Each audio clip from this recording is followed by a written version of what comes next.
palavra está aberta a quem quiser fazer perguntas. Vamos lá. Vamos fazer uma, duas e três, e depois o general, ou quem for, responde. Por favor. Edmir Rodrigues, do Exército Brasileiro. Me gustaría intentar hablar un poco en español. Portuñol que sea. Portuñol que sea. Que aprendí en la MOMEP. Sí. Mi presidente, sí. Entonces, yo me considero un personaje pequeño de ese proceso, que fue un proceso que llevó la paz para dos países hermanos, Ecuador y Perú, gracias a la visión del presidente Fernando Henrique, que con su liderazgo de Brasil, el liderazgo regional con Chile, Argentina y los Estados Unidos, nosotros ayudamos en ese proceso. Y lo que me llamó la atención en ese proceso fue la forma como la MOMEP se organizó. Entonces, ¿cómo ustedes, mi general, piensan que será la participación de las Naciones Unidas, de los países que van a participar de ese proceso? Muy bien. Segunda pergunta. Segunda pergunta. Espera um pouquinho, você vai ser na outra fila. Vai fazer? Então faça, depois é lá. Pedro Sérgio, professor da UFABC. Minha pergunta é para o general Naranjo, e sinto muito, não vou arriscar qualquer palavra em espanhol. Português, tá certo? Mas eu falo bem pausado. O primeiro ponto que me chamou a atenção no acordo foi a reforma agrária, tá certo? Isso daí, para mim, é de substancial importância, porque no nosso país é uma coisa que ainda não foi resolvida, né? Mas essa questão da reforma agrária faz uma divisão muito clara entre Farc e narcotraficantes, porque a reforma agrária deve ser débito histórico de 50 anos, no mínimo, segundo a sua observação. E o tráfico aparece aí nos anos 80. Então, se houve alguma confusão entre as Farc e os narcotráficos, isso acontece nos anos 80, tá certo? Mas não tem nada a ver com essa paz que está sendo construída na Colômbia agora, em cima de uma luta histórica e uma necessidade de que aqueles camponeses colocassem para os oligarcas colombianos alguma reivindicação, que agora parece que vai ser resolvida, queira Deus que sim, né? Mas a questão da reparação das vítimas é que eu não entendi. Assim, reconhecer que houve mortes de parte a parte, tanto dos guerrilheiros quanto dos militares, provavelmente, tá certo? É pouco, quer dizer, vai haver levar para a cadeia esses responsáveis por essas mortes seria uma forma de você reparar, ou então indenizar essas vítimas com pensões ou com alguma outra forma de recompensação, né, de recompensa. Ou então, simplesmente um panteão com o nome dessas vítimas, o que para mim seria totalmente hilário, né? Como que vai se recompensar essas vítimas, né? E a parte da judicialização das pessoas que foram responsáveis por essa morte, eu acho extremamente complicado, porque no Brasil, isso daí, de uma forma brasileira, foi resolvida. Quer dizer, coloca debaixo do tapete e esquece isso daí. Ouvida. Nem a Comissão da Verdade, que está trazendo algumas pessoas agora, a Justiça, vai conseguir, porque a maioria dos responsáveis já deve estar a 7 palmos debaixo da terra, né? Em síntese, é como vocês vão reparar as vítimas. Muito bem. A terceira pergunta foi aqui. Quem foi do lado esquerdo? Faça. Do lado direito aí. Muchas gracias. John Goicoechea, de Voluntad Popular, Partido Voluntad Popular de Venezuela. Bueno, primero felicitar a los colombianos porque después de 50 años van a tener paz, ¿no? Yo creo que eso a nosotros como venezolanos nos alegra tremendamente, y en segundo lugar aprovecho la oportunidad para también disculparme en nombre de los venezolanos por la actitud que ha tenido el gobierno de Venezuela para con los colombianos en los últimos años, especialmente con lo que ha sucedido en la frontera y también con respecto al apoyo que ha dado el gobierno a la FARC durante todos estos años. Sin embargo, pese a que nos parece tremendamente, vemos con esperanza lo que ha sucedido, lo que está sucediendo en Colombia, porque en algún momento tendrá que pasar en Venezuela. También vemos con preocupación que la incorporación de la FARC a la política regular colombiana pueda también incorporar el dinero de narcotráfico para ganar elecciones y para tomar las autoridades, para tomar lo que nunca ha logrado el narcotráfico tomar, que es el gobierno de Colombia. En Venezuela el narcotráfico tomó el gobierno y las consecuencias son brutales. Yo creo que quisiera preguntarle al general y al senador cuáles son las medidas que está tomando Colombia desde el punto de vista institucional para prohibir el dinero, o sea, para prohibir la entrada del dinero de la FARC en la política regular colombiana y así impedir que el narcotráfico en Colombia logre meterse en el gobierno, que es lo que hasta ahora no ha logrado. Y en segundo lugar, quisiera también con el senador, ha mencionado usted una iniciativa interparlamentaria en la que ha mencionado diferentes países, pero el país de al lado, y que además probablemente sea hoy el país que tiene la problemática con mayor agudeza, que es Venezuela, no lo ha mencionado. El Parlamento de Venezuela hoy ha cambiado de manos y yo creo y me pongo a la orden para hacer las gestiones necesarias para que nuestro Parlamento también pueda entrar en esa unión que está planteando. Muchas gracias. Muito obrigado. General, tem a palavra. Muchas gracias. Hay que Muy brevemente, y me disculpan si digamos las respuestas no van a dejar totalmente satisfechas las inquietudes que son válidas, profundas y que darían lugar a enormes horas de conversación. El tema de la participación internacional y Colombia. Uno diría que en términos políticos hay un primer reto y desafío. ¿Cuál es?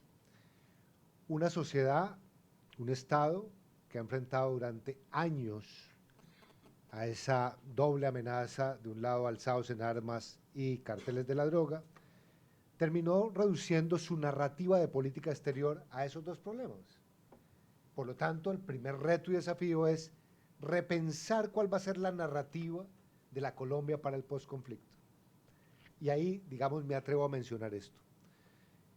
Hemos insistido, y particularmente con la responsabilidad que tuve hasta hace unos meses, como ministro consejero de la presidencia para el postconflicto, a decir lo siguiente. Colombia no debería aparecer ante el mundo como una especie de víctima de un conflicto prolongado, sino que su narrativa debe ser una narrativa sobre lo que no debe pasar y particularmente de cómo sí debe solucionarse. Me parece que una visión de política exterior con una narrativa que reconozca ese pasado, pero que no se quede en ese pasado y que por lo tanto sea contributiva al mundo en términos de una comprensión más compleja de política exterior, es vital. Segundo, es verdad que queremos acompañamiento y participación internacional. Y uno diría que la experiencia colombiana señala que hay tres grandes pilares de la comunidad internacional en función de este acompañamiento. El primero es el básico, digamos, es el acompañamiento político. Hoy lo sentimos en el mundo.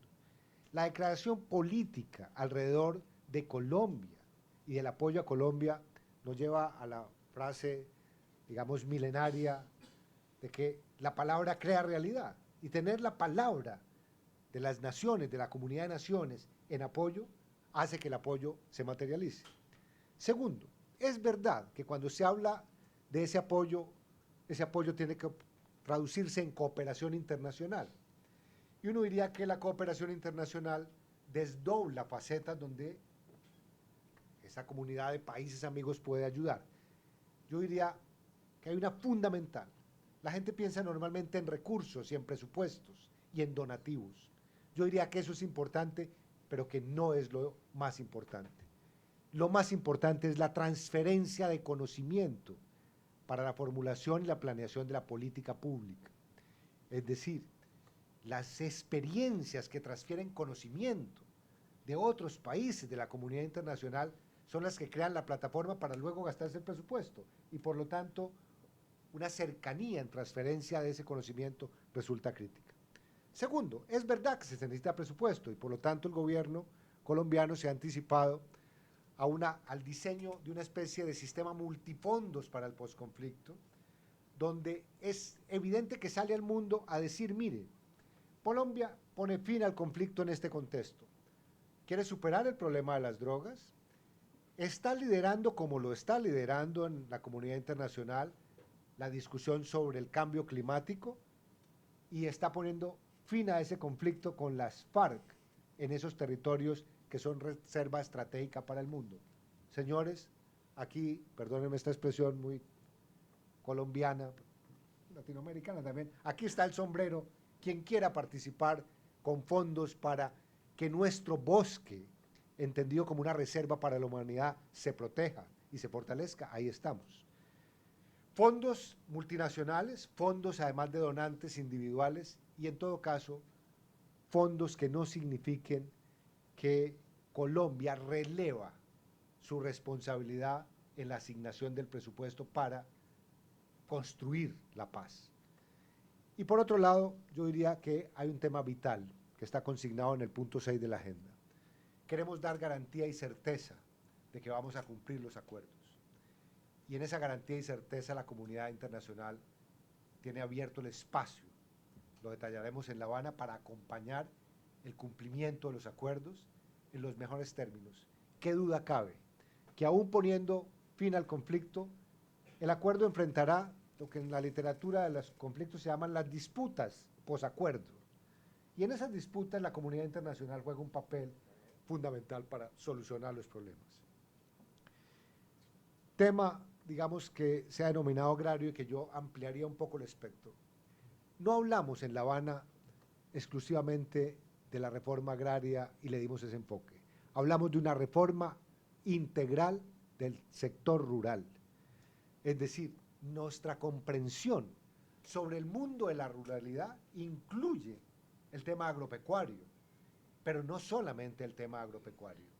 Incluye el tejido social de las comunidades en ese mundo rural, incluye la construcción de Estado en ese mundo rural, incluye la participación política y ciudadana en ese mundo rural y adicionalmente el acuerdo lleva implícito algo que era impensable hace años con una guerrilla que tuvo orígenes de ideología marxista-leninista.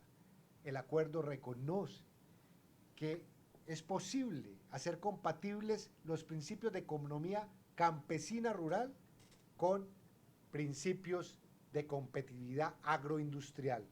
Es decir, aquí no estamos cerrándonos al mundo con una visión estatista del campo, ni tampoco totalmente, si me permiten la expresión, neoliberal del campo. Estamos llegando a una combinación que nos parece es la adecuada. Y diría que en este tema de posconflicto lo que hemos pensado es, posconflicto debe significar para ese mundo rural llegar con 3 ofertas. La oferta de una mayor presencia sostenible y permanente del Estado en 2 renglones básicos, seguridad y justicia. Sobre esa oferta de seguridad y justicia, promociona acceso de bienes y servicios, educación, vivienda, salud. Primer tema, el Estado. Segundo, debe llegar con otra presencia, o con otra P de presencia, que es presencia para la participación ciudadana y política. Realmente el reto, el mayor reto hoy, es que cerca de 14 millones de colombianos, cerca de 7 a 8 millones que viven en zonas de conflicto intenso, logren empezar a tener confianza en el Estado de Derecho, y eso significa cercanía con la institucionalidad para su propia participación ciudadana y política. Hoy tenemos una ciudadanía lejos de lo institucional, totalmente apática. Y el tercer tema es llegar a esos territorios con mercados legales. Aquí hay una discusión sobre crimen organizado que es fundamental y que lo han mencionado los señores presidentes, Juan Manuel, etcétera. Crimen organizado realmente es igual a la existencia de economía criminal. No habría crimen organizado si no hay economía criminal que lo alimente. Y por lo tanto, llegar con mercados legales que desplacen el mundo de lo ilegal en el territorio es crítico, y por eso también aquí hay una oportunidad al sector privado en la transformación de esos territorios. Patricia me ha escuchado decir mucho esto en foros anteriores. Cuando a uno le pregunta en México, en El Salvador, en Guatemala o en Colombia, donde lo he preguntado literalmente, a una persona que está en zonas de conflicto, de una violencia atravesada por el narcotráfico o por estas mafias, uno le pregunta, ¿usted qué quiere? ¿Usted cómo se imagina que puede cambiar su vida? Él dice, a mí me gustaría ser libre, es lo primero que dice. De todas maneras, él hace parte como de la esclavitud moderna. Alguien lo está sometiendo. Y segundo lugar, yo le digo, ¿y esa libertad cómo quiere que se formalice? Muy en la tradición española, de las cédulas de ciudadanía. Colombia tiene esa cultura. Yo tuve el ingenio de decirle, ¿y a usted no le gustaría que le diéramos una cédula de ciudadanía que sea su DNI, que lo habilita para elegir y ser elegido y participar de esos ciudadanos? Y dicen, sí, eso es importante, pero mi general, lo más importante es que me entreguen otra tarjetica que me dé acceso al circuito, estas palabras son mías, al circuito financiero, una tarjetica para que me presten platica. Es decir, un proceso de bancarización hoy no puede ser entendido simplemente como un proceso de mercado de los bancos, es un proceso de dignificación de un ser humano donde le preguntan a uno, ¿usted tiene tarjeta de crédito o no? Y el que no la tiene se siente excluido del circuito financiero. Ese mundo rural, con esos 3 acompañamientos, digamos, es el propósito de la transformación. Reparación de víctimas, y aquí voy terminando para no extenderme, y perdón la pasión. El presidente Santos, comenzando el gobierno, resolvió convertir en ley un tema que había sido absolutamente polémico, controversial. ¿Cómo un país en conflicto podría dar lugar a una legislación que empezara a reparar a las víctimas si el conflicto no había terminado y a restituir las tierras de quienes habían sido despojados de esas tierras? Pues la verdad llegó al Congreso de la ley, con el liderazgo de senadores como Juan Manuel, se aprobó esa ley y hoy hay cerca de 500.000 de colombianos que han sido reparados material y fácticamente por el Estado a través de distintos procesos, uno de ellos la restitución de tierras, de personas que habían sido desplazadas por la violencia, su bien despojado, y esta ley creó mecanismos que están permitiendo esa restitución. Y por lo tanto, es verdad que a las víctimas uno la repara de manera integral, la repara con verdad, la repara con justicia, la repara con reparaciones materiales y la repara con algo que es una obsesión en la política actual, el derecho a la no repetición. Una víctima tiene que estar cierta de que sus hijos y ellos mismos no volverán a ser revictimizados y por lo tanto, digamos, esa comprensión es lo que estamos queriendo introducir en los acuerdos para que no haya lugar a la repetición. Y en relación a las preguntas muy pertinentes en este foro, inteligentes, genuinamente democráticas de Venezuela, yo tengo una condición todavía un poco extraña. Soy negociador del gobierno, no soy funcionario oficial del gobierno, pero me puedo quedar sin puesto si opino cosas que corresponden al ámbito de la Cancillería y por lo tanto le cedo la palabra a Juan Manuel, que contestará. El parlamentario sí puede. El parlamentario puede abrir el debate. El general se retiró de la policía y siguió siendo no deliberante. Pues la ventaja que tenemos los parlamentarios es que se supone, por lo menos eso dice la Constitución, que somos inviolables en la palabra y el voto. Yo creo que la historia de los dineros del narcotráfico en la política no va a comenzar con las FARC, ni ha comenzado con las FARC, es muy antigua. Realmente, si nos remontamos por allá a los 60, a los 50 inclusive, cuando surgió el contrabando como el primer fenómeno que se anticipó al narcotráfico, ya había ese tipo de dineros ilícitos interviniendo en las elecciones. Por supuesto, uno de los grandes retos en el posconflicto que tenemos es garantizar unas elecciones libres y justas, no solamente en cuanto a su financiación, sino en cuanto a la fortaleza de la institucionalidad electoral, que debe ser juez imparcial de un proceso democrático de elecciones transparentes. Y el gran reto está en el nivel local, porque si bien Colombia ha podido, digamos, demostrar su fortaleza institucional en el nivel nacional, una cierta fortaleza institucional, en el nivel local, en muchas zonas, especialmente las de conflicto, la institucionalidad es tremendamente débil. No solamente la institucionalidad representada en los alcaldes o los mandatarios locales, sino en los legislativos locales, en las instituciones de justicia y la oferta del Estado, la capacidad de la oferta del Estado institucional en los niveles locales. Y tenemos que actualizar nuestra legislación, tenemos que revisar cómo actúan las autoridades electorales, revisar esa financiación y esos vasos comunicantes entre dinero ilícito y política, que no solamente vienen del narcotráfico, ahora vienen, por ejemplo, de la minería ilegal, vienen de la extorsión, vienen de una cantidad de delitos que generan un poder económico capaz de influir en los procesos políticos y electorales.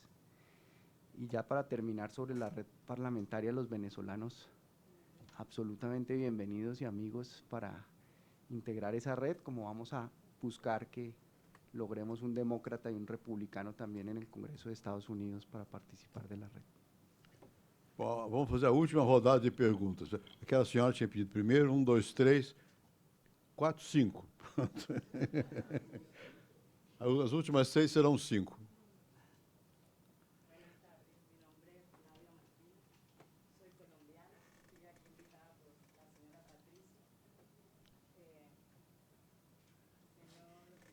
Põe um pouquinho mais cerca.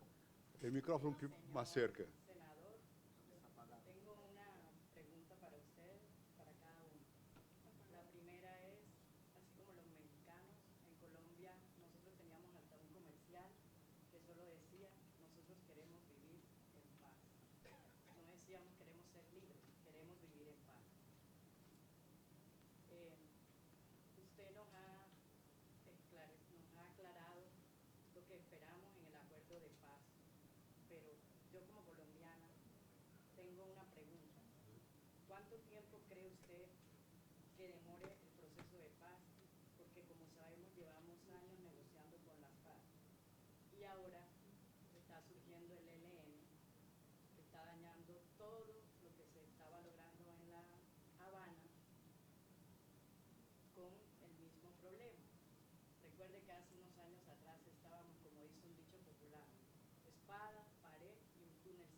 Aqui. Aqui, aqui.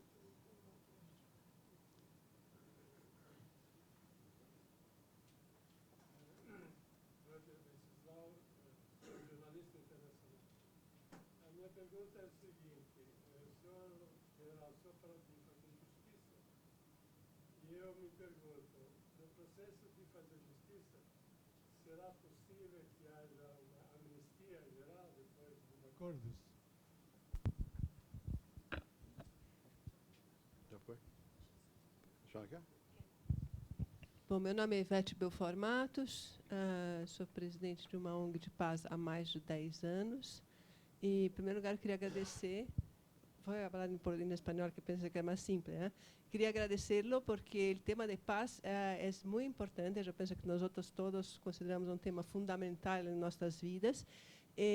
Bueno, represento uma fundação internacional que trabalha com paz em cadenas e prisões em mais de 60 países. Entonces, desarrollamos un programa internacional de de programación de educación para paz. Y nosotros, los 60 encargados de todos los países, cambiamos muchas informaciones sobre qué pasa en Colombia, qué pasa en Chile, qué pasa en Ecuador, y cómo está la prisión porque todos estamos muy involucrados. En Colombia hacemos todas las prisiones. Programa de educación para paz en todas las prisiones de Colombia, todas las prisiones de Bolivia, en fin, de Chile. Entonces, es una cosa muy rica. Porque nosotros percebemos que Colombia y Ecuador, el programa está tan bueno que no está más cerrado en la prisión. Pero, ¿cuál es la pregunta? Lo programa entonces hace también con los gobiernos. En Colombia, todo el gobierno está haciendo el programa de educación para la paz, que acá es algo impensable. Entonces, o que nos parece a nosotros que a paz realmente está sendo tratada en Colômbia como uma prioridade nacional. Como podemos ter a mesma coisa em Brasil, que está tão lejos de distante, tão lejos, nem pensa, não há paz em nada em Brasil, não há, estamos muito lejos de chegar com uma coisa prioritária nacional. Ahora al otro lado, yo creo.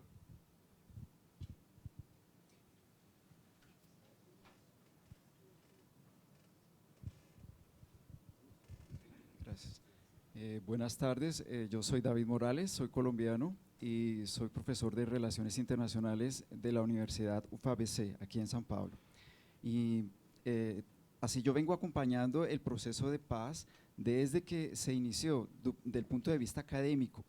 Y yo he llegado a la conclusión de que el proceso de pacificación en Colombia, mucho antes de la misma negociación del acuerdo, ya comenzó.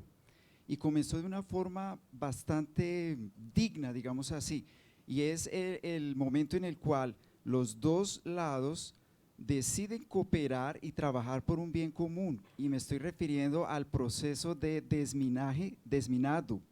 Las imágenes que llegan y que circularon en el mundo son bastante interesantes porque se ve claramente de un lado el ejército con la tecnología y del otro lado la guerrilla entregando los mapas cartográficos.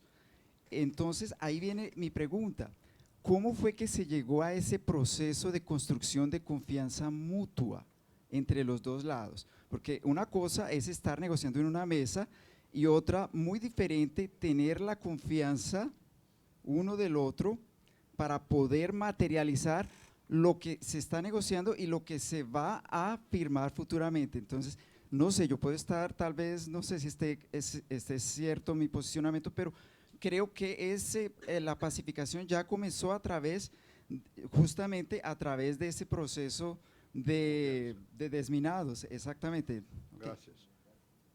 Último.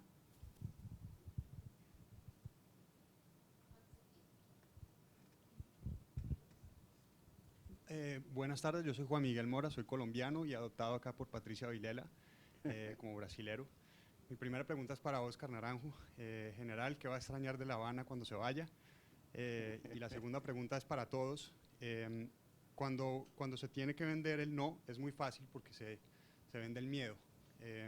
Cuando se tiene que vender el sí, ¿qué se le tiene que explicar al pueblo colombiano para que decidan la paz? Muy bien. General, tiene usted mucho trabajo. No, y pensé que todo iba muy bien y que yo iba a salir invicto de aquí para hablar en términos futbolísticos. Pero tu pregunta, Dalia, realmente es aguda, Flavia, perdón, es profunda, aguda, práctica y realista. Y es el tema del ELN. Lo que te puedo decir sobre eso es lo siguiente. El diseño de este proceso es un diseño ambicioso para la historia y el presidente Santos lo que determinó es que debería incluir a los dos movimientos que persisten en el alzamiento en armas y en estas prácticas por fuera de la ley. Hay una decisión política de no privilegiar al uno y dejar al otro por fuera. Dos, en la integralidad de este proceso también se consideran otras amenazas que están en el orden del crimen organizado y en lo que en Colombia hemos llamado las BACRIM, y que algunos denominan los sucesoras del paramilitarismo. Con esas organizaciones lo que quedó claro es que no habrá negociación política, pero que sí habrá toda una política para que se sometan a la justicia, y por lo tanto una política de sometimiento a la justicia de esas organizaciones para desmontarlas está en el ámbito de la ambición que queremos alcanzar para poner fin al conflicto. Yo lo que diría a estas alturas es que, muy a pesar de la coyuntura, donde ciertamente el ELN ha desatado una ofensiva que, como ha dicho el presidente, más que reflejar fortaleza, refleja debilidad, porque son pequeños actos terroristas, aquí y allá, muy perturbadores, con mucha capacidad de daño, no los quiero subestimar. Todavía esa puerta no se ha cerrado totalmente, y lo que ha dicho el presidente es: tomen la decisión, porque eventualmente su tiempo se está agotando y se van a quedar por fuera del tren de la paz. Yo lanzaría, digamos, desde aquí un mensaje al ELN. Leer la historia, tener una lectura de la historia realmente es la que permite tomar decisiones acertadas. Y creo que esta decisión es una decisión que si dice no a esa invitación, es quedarse por fuera de la historia, y podemos decir que no leyeron la historia de este conflicto y de su posible solución hoy. Pero realmente ahí hay una dificultad, una incertidumbre que resolver. Esperamos que se resuelva de la mejor manera. En relación con el tema de justicia, en el modelo de justicia transicional, digamos, es claro que estamos hablando de un sistema integral, donde hay comisión de la verdad, donde hay justicia, donde hay compromisos de reparación y donde hay declaración y compromiso de no repetición.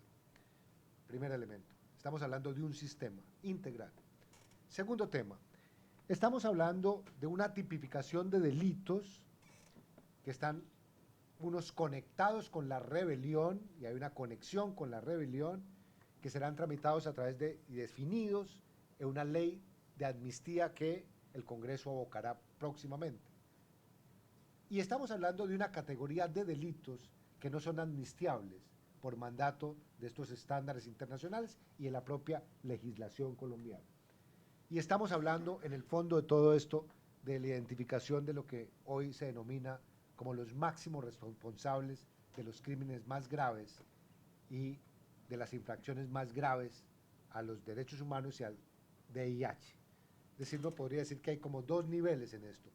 Uno podría pensar que hay una entrada a una amnistía, dice, digamos, Ginebra, convenio, relacionada con el conflicto, la más amplia posible, para crímenes que no sean de lesa humanidad, graves violaciones a los derechos humanos o graves infracciones al VIH. Pero para contestar la pregunta, esperamos que haya una amnistía en la base de la guerrilla sobre estos delitos, que será tratada, digamos, en esa ley, y una discriminación ya en relación con el tipo penal y el máximo responsable en cada caso. Sobre el tema paz y especialmente lo que está sucediendo al interior de nuestras prisiones y penitenciarias en América Latina, yo, más que una respuesta, me lanzo aquí un comentario. Es verdad que somos un espacio de paz para el mundo, y que si Colombia logra la paz, seremos una zona de paz. Pero es verdad, y no es menos cierto, que tristemente somos la región más violenta del mundo. Cuando uno estima que cerca de 136.000 homicidios, de casi medio millón, se cometen en América Latina.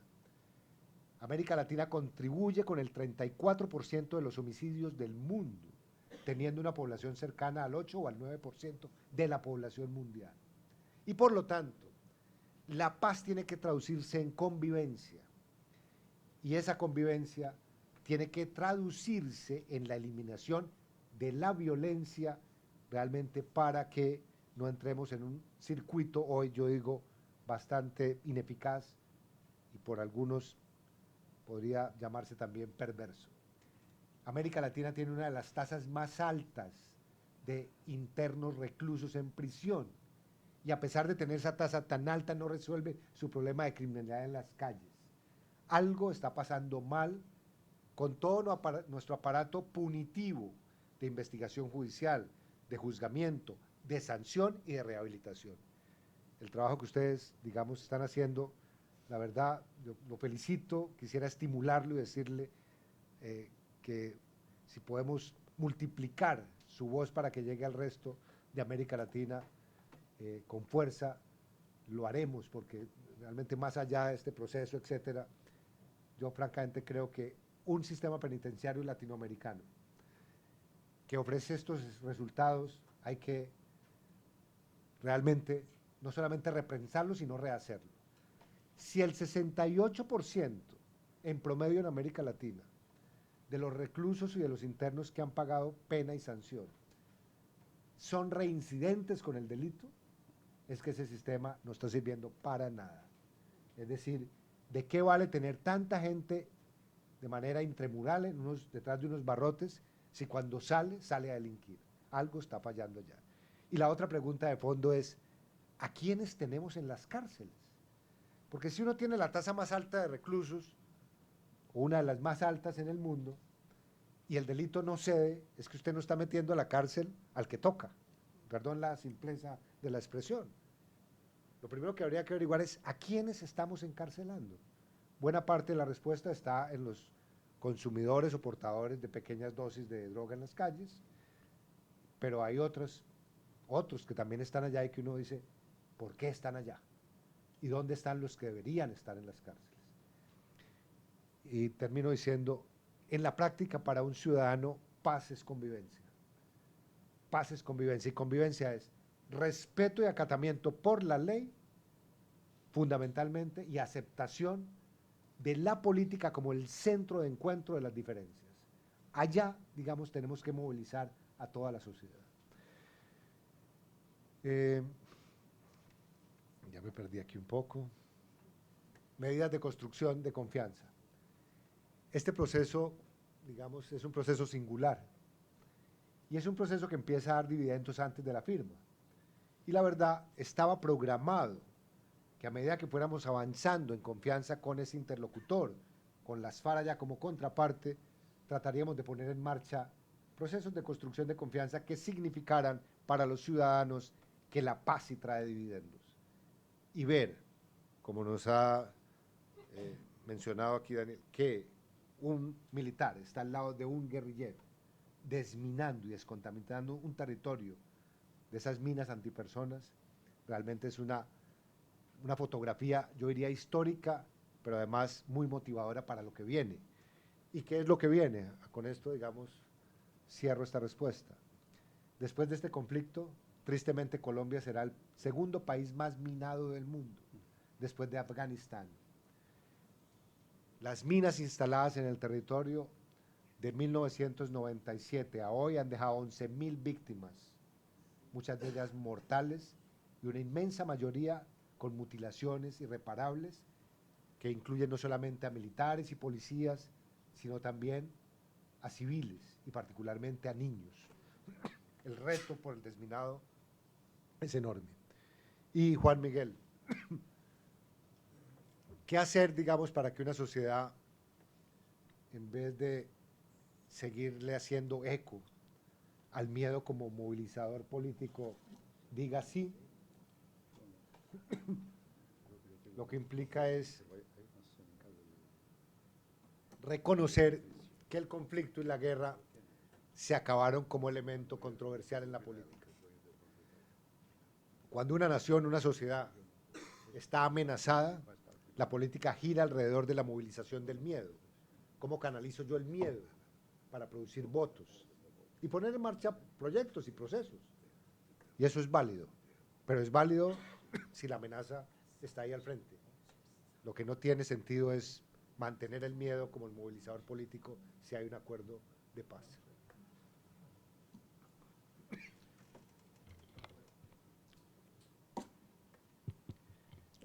Brevemente, para responder a las preguntas que me hicieron a mí también, yo creo que el Congreso en Colombia ha estado comprometido con la paz las grandes reformas, los actos legislativos, la agenda legislativa, digámoslo así, que el gobierno ha planteado para que el proceso de paz pueda, digamos, aclimatarse, desarrollarse en tiempo y para que los acuerdos, una vez se firmen, puedan desarrollarse rápidamente, que es un factor de éxito de que esos acuerdos se lleven a la práctica. Si los acuerdos tienen trabas legislativas, legales, y se demoran en llevarse a la práctica, pues eso los pone en peligro.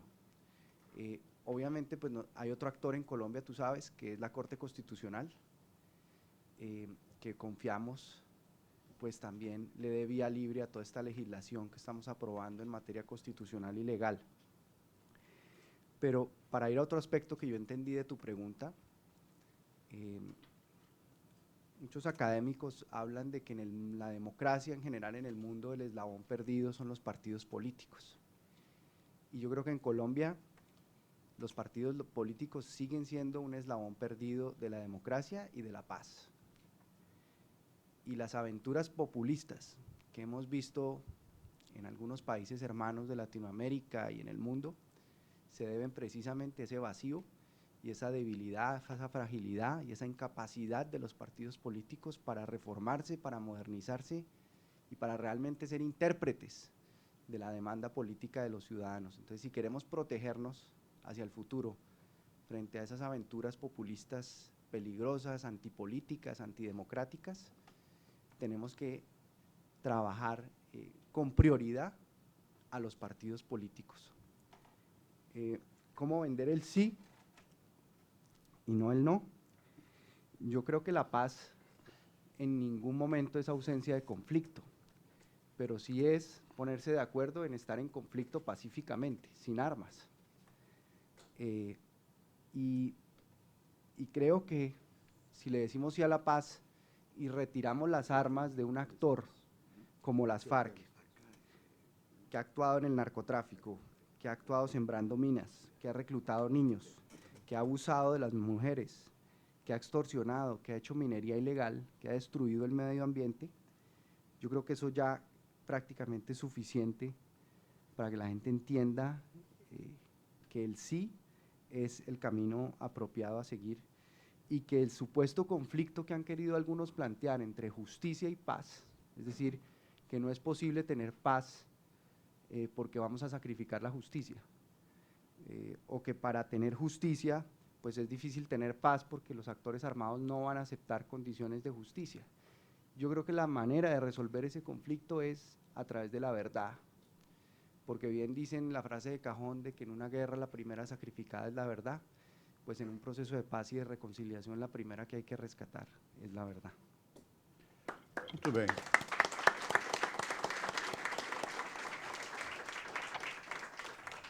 Eu queria agradecer muito, e de verdade, a contribuição que nos foi trazida esta tarde, especialmente pelo general Naranjo, mas também pelo Ricardo e pelo nosso senador, que nos deu inveja de ver tão jovem e tão competente ao desenvolver os temas. E dizer que a pergunta que tinha sido colocada no tema é o que podemos esperar do acordo de paz com as Farc. Creio que foi amplamente respondido. Não se trata só de fazer um acordo de paz com as Farc, é da convivência, como diz o general, reconstruir o país.